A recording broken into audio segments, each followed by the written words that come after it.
So అలా వైకుంఠపురంలో title song రాశాను sir. వినిపించండి.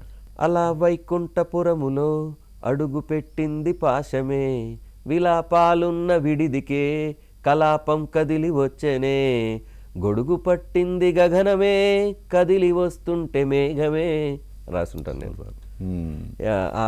నిజానికి అది మర్చిపోలేని అనుభూతి. ఆ పాట నాకు ఎంత గౌరవం తీసుకొచ్చిందంటే సార్, ఆ పాట రిలీజ్ అయినటువంటి తర్వాత రోజు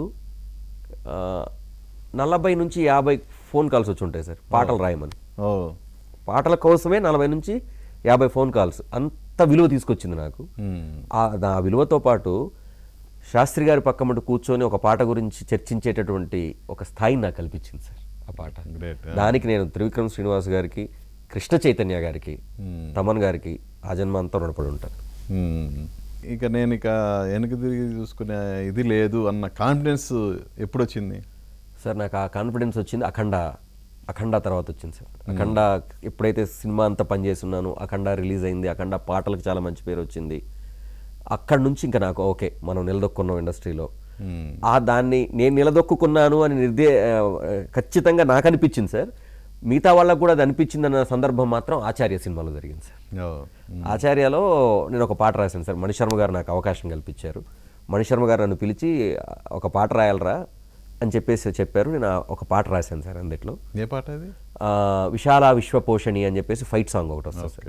అది రాశాను. లాస్ట్లో ఒక పాట క్లైమాక్స్లో ఒక సాంగ్ వస్తుంది సార్, జననీ భువనహితకారిణి అగజాసుర గణ చూషణి అని. అది రాశాను. రాసిన తర్వాత ఆ పాట కొరటాల శివ గారికి ఒక సిట్టింగ్లో నచ్చేసింది, చాలా బాగా నచ్చి ఆయన నన్ను చిరంజీవి గారికి పరిచయం చేయడానికి తీసుకెళ్లారు సార్. చిరంజీవి గారికి పరిచయం చేయడానికి తీసుకెళ్తే నేను చిరంజీవి గారిని కలిశాను.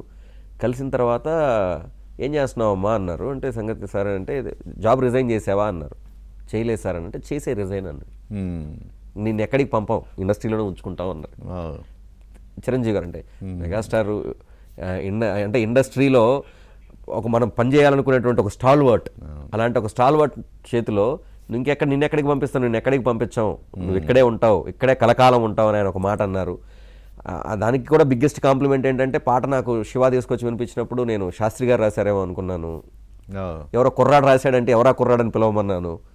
చాలా బాగా రాశాను అని ఆయన కూడా వెనుతట్టి ప్రోత్సహించడం.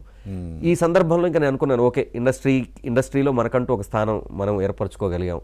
సో దీన్ని కాపాడుకుంటూ దీన్ని కొంచెం ముందుకు తీసుకోవటం వెళ్ళటం అనేది మన కర్తవ్యంగా భావించి ముందుకు పోవాలని ఆ రోజు నిర్ణయించుకొని జాబ్ రిజైన్ చేశాను నేను.